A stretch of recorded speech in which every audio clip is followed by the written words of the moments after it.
Seigneur. Shalom. Je réponds au nom d'Alfred Ikwa. Je suis votre frère dans le groupe Man of God. Et par rapport au programme établi, je dois intervenir aujourd'hui en ce qui concerne notre thème général qui est éthique de serviteur de Dieu.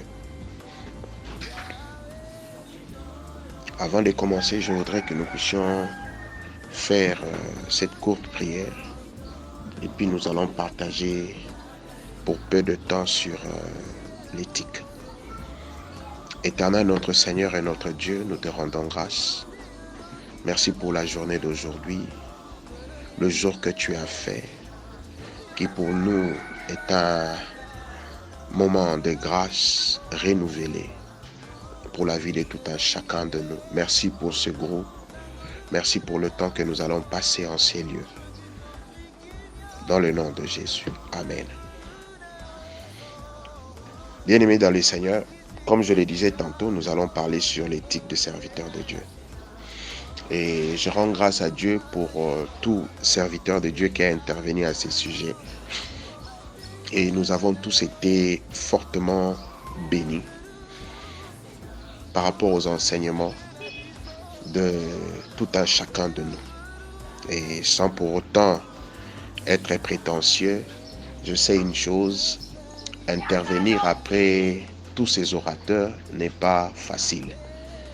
Et intervenir après que tous ces serviteurs ont parlé sur l'éthique de serviteur de Dieu, des éminents orateurs, et intervenir vers la fin, j'étais en train de réfléchir qu'est-ce que je pouvais apporter. Et par la grâce de Dieu, nous allons apporter le peu. J'ai écouté plusieurs orateurs, mais je ne pense pas que je les ai tous écoutés. Mais je pense que la contribution que nous allons amener peut être utile. Je ne sais pas si d'autres serviteurs ont pu parler à ces sujets. Alors, parlant de l'éthique, je ne voudrais pas faire marche arrière pour essayer de définir, parce que je sais une chose, plusieurs serviteurs de Dieu l'ont fait, et l'ont fait aussi d'une manière très détaillée.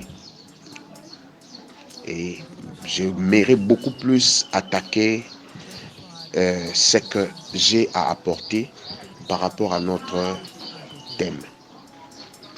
Alors, ce que moi je sais, c'est que je peux commencer. On peut commencer avec le livre de Matthieu chapitre 16, verset 6. La Bible dit, Jésus leur dit, gardez-vous avec soin du levain de pharisiens et de sadducéens. Ici, nous sommes en train de voir comment est-ce que le Seigneur Jésus-Christ était en train d'alerter à ses disciples,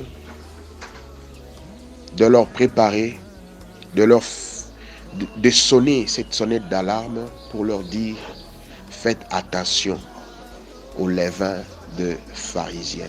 Et un peu plus tard, on parlait, lorsqu'on dit de levain de pharisiens, on parlait beaucoup plus sur les enseignements des pharisiens. Et tout au long de ces livres de Matthieu, si nous descendons dans le chapitre 26, vous allez voir que le Seigneur était en train de dire aux disciples, faites attention, ne soyez pas comme eux.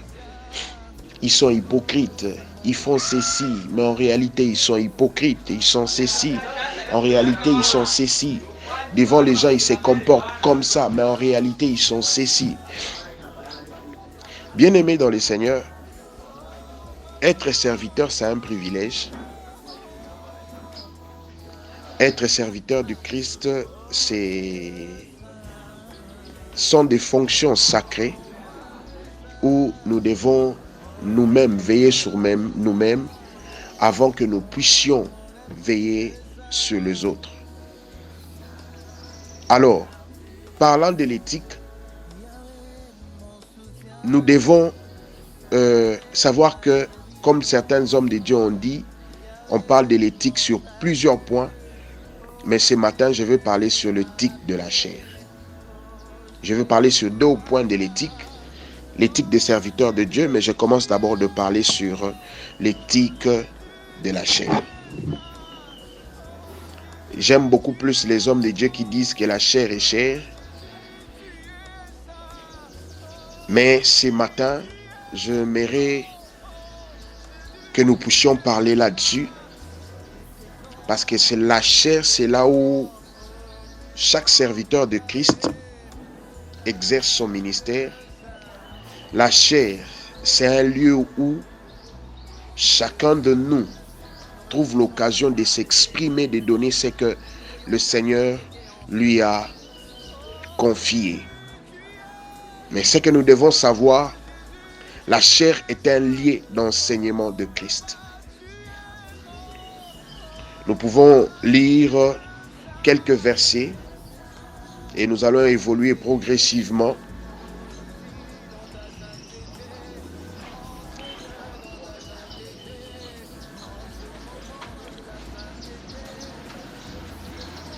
Je pense que certains hommes de Dieu ont lu à plusieurs reprises les livres de Timothée. Alors, je sais que ce sont des versets qui sont ancrés en nous. Et nous allons pas revenir sur tout ce que les autres hommes de Dieu ont dit. Je voulais seulement dire que la chair dans l'Église est un lieu d'enseignement. Et les serviteurs de Christ sur la chair doivent apporter un enseignement pur qui est la parole de Dieu. Peu importe ce que nous pouvons avoir comme révélation, peu importe ce que nous pouvons avoir comme formation, nous devons savoir que la chair n'est pas un lieu où on peut apporter autre chose que les enseignements du Christ. Et un serviteur de Christ doit apporter cet enseignement qui est pur, qui est la parole de Dieu. Chaque serviteur de Christ doit savoir, lorsqu'il a la chair, c'est son lieu de travail. La chair n'est pas forcément à l'église. La chair peut être partout, comme un homme de Dieu disait. Si on ne me donne pas la place de prêcher à l'église, en tant qu'un évangéliste et en tant que ministre de Dieu, je peux amener la parole de Dieu partout où je peux me trouver, parce que ma chair est partout.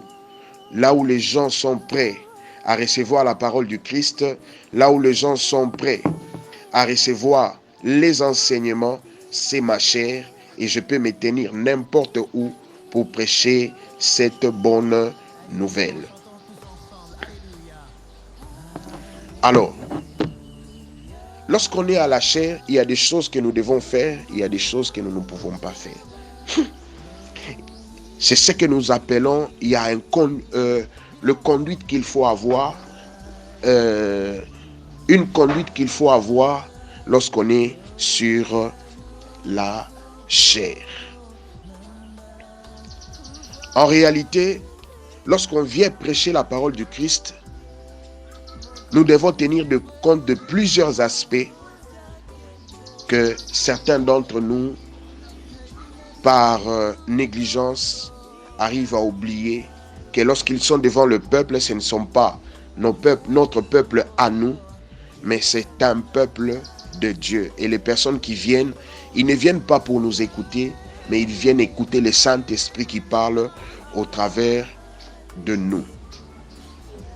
Alors, c'est que nous devons comprendre que lorsque nous sommes devant la chair, nous devons savoir une chose, que les fidèles ou les personnes qui sont là pour nous écouter ne sont pas forcément tous des ignorants.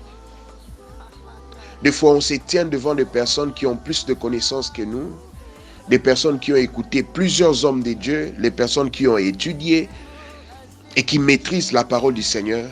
Lorsqu'on se tient devant ce peuple-là, nous devons avoir cette grande humilité en nous, savoir que si nous sommes devant eux, ce n'est pas parce que nous méritons, mais c'est juste parce que c'est une grâce que nous avons obtenue du Seigneur pour que nous puissions parler devant tout ce monde. Alors, avoir cet aspect-là, avoir cette considération de soi-même, où on pense qu'on est plus grand que les autres parce qu'on se tient devant eux, c'est une grande aberration, c'est une grosse erreur. Chaque serviteur de Christ, lorsqu'il monte pour enseigner, il doit avoir cette humilité en lui. Il doit considérer ceux-là qui sont devant lui. Il doit avoir de la considération pour le peuple qui l'écoute. Alors, le deuxième point, la chair n'est pas un lieu ou une place de gloire, mais plutôt un lieu de service. Certes, lorsqu'on est à la chair, les gens nous admirent. Certes, lorsque nous sommes devant la chair, les gens nous écoutent. Mais nous devons retenir que la chair n'est pas un lieu de gloire. C'est un lieu de service.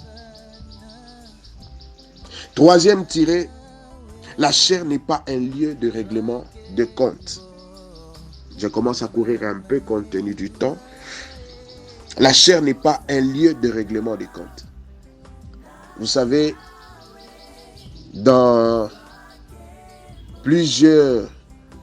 après plusieurs années dans le Seigneur, nous avons vu certains hommes de Dieu qui ont pris l'habitude de régler leurs problèmes à la chair. Régler le problème avec leurs collègues pasteurs ou serviteurs. Régler le problème avec le fidèle à la chair. La chair n'est pas un lieu de problème parce que toutes les personnes qui sont là à l'église ne connaissent pas les problèmes que vous avez. Et il y a certaines situations qu'on ne peut pas régler à la chair, il faut les régler en particulier, en privé. Pourquoi? Parce que lorsque vous vous exposez à la chair, tout le monde commence à se poser des questions. Même ceux-là qui ne connaissaient rien deviennent curieux pour savoir qu'est-ce qui s'est réellement passé. Et quatrièmement, la chair n'est pas un lieu de réponse. Les gens qui viennent à l'église, ils viennent pour écouter la parole de Dieu. Ils ne viennent pas pour voir nos sensations. Ils ne viennent pas pour voir nos humeurs. Lorsque nous nous tenons à la chair, nous devons faire un effort d'éviter de répondre à un collègue, à un frère de l'église, parce que vous avez eu des différends, parce que vous avez parlé en privé et que tu n'as pas eu le courage de lui répondre en face. Tu viens lui répondre en public. Parce qu'il y a dans l'église les personnes qui murmurent à côté, un groupe de gens, au lieu de leur parler, vous prenez le temps de passer à la chair, de leur répondre. La chair n'est pas un lieu de réponse, mais la chair est beaucoup plus un lieu d'enseignement. Et les enseignements que nous devons apporter à la chair, ce sont les enseignements de Christ. Les gens viennent pour écouter Jésus. Les gens viennent pour écouter la parole du Christ. Les gens viennent pour être nourris spirituellement. Les gens viennent pour être nourris moralement, physiquement, afin de surmonter les événements qui se présentent devant eux et de savoir comment est-ce qu'ils doivent marcher. Et le deuxième sous-point que je voulais que nous puissions parler aujourd'hui, c'est l'éthique dans la relation avec les autres, ou l'éthique dans les relations avec les autres. Le point que je voudrais parler et soulever ce matin, ça ne sera qu'un seul point parce qu'il y en a beaucoup, mais j'aimerais que nous puissions parler sur ce point qui est le secret pastoral. Pour moi, j'ai estimé que c'était important que nous puissions parler de ces choses parce que cela fait partie aussi de l'éthique. Chaque homme de Dieu doit savoir une chose, le secret est très important. Depuis mon jeune âge, mon pasteur m'a beaucoup parlé là-dessus et depuis mon jeune âge, j'ai eu à écouter, à aider des personnes et dans la plupart des cas, c'était des personnes plus âgées que moi et qui venaient avec le problème de leur vie, ils venaient avec le secret de leur vie. Je me souviens encore une fois, mon pasteur me disait, ce que tu écoutes, ne l'expose pas parce que tu risques de détruire. toute une famille. Ce que tu écoutes, ne le dis à personne. Parce que tu ne sais pas si la personne auprès de qui tu rapportes ce que tu as écouté d'un membre de l'Église a cette même dimension de secret que toi. Et il me disait toujours que le secret pastoral doit rester caché. Et je ne comprenais pas jusqu'au jour où j'ai écouté une femme qui est venue me voir pour me dire que, frère Alfred, j'ai un fardeau qui me dérange, je ne sais pas comment m'en débarrasser. Et pendant qu'on parlait, elle s'est mise à m'expliquer la situation pour me dire que j'ai 5 enfants, je suis une femme mariée et parmi mes 5 enfants, un enfant n'est pas l'enfant, n'est pas celui de mon mari. Plus jeune, je pense que je devais avoir entre 16 ans ou 17 ans. J'étais choqué, mais il y avait une réalité, je ne pouvais pas le dire à quelqu'un d'autre que moi-même. Et je ne sais pas qu'est-ce que j'avais dit à ce temps-là, mais le Seigneur m'avait aidé. Je puis aider cette femme-là, je puis la conseiller, je puis l'orienter par rapport à la charge qu'elle portait dans son cœur. Certaines personnes viendront nous voir avec leurs problèmes, ils viendront nous voir avec leurs difficultés, ils viendront exposer le fardeau qu'ils ont dans le cœur, les choses qu'ils ont gardées pendant plusieurs moments et qu'ils sont incapables de dire aux autres. Et lorsqu'on vient s'exposer devant un serviteur de Dieu, c'est parce qu'on nous fait confiance. Et les secrets pastoraux, on ne les donne même pas comme exemple dans l'église.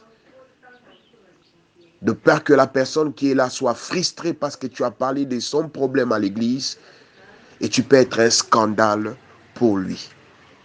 Je pense que je viens de faire 17 minutes et le temps qui nous a été imparti, c'était de 15 minutes. Je me limite ici.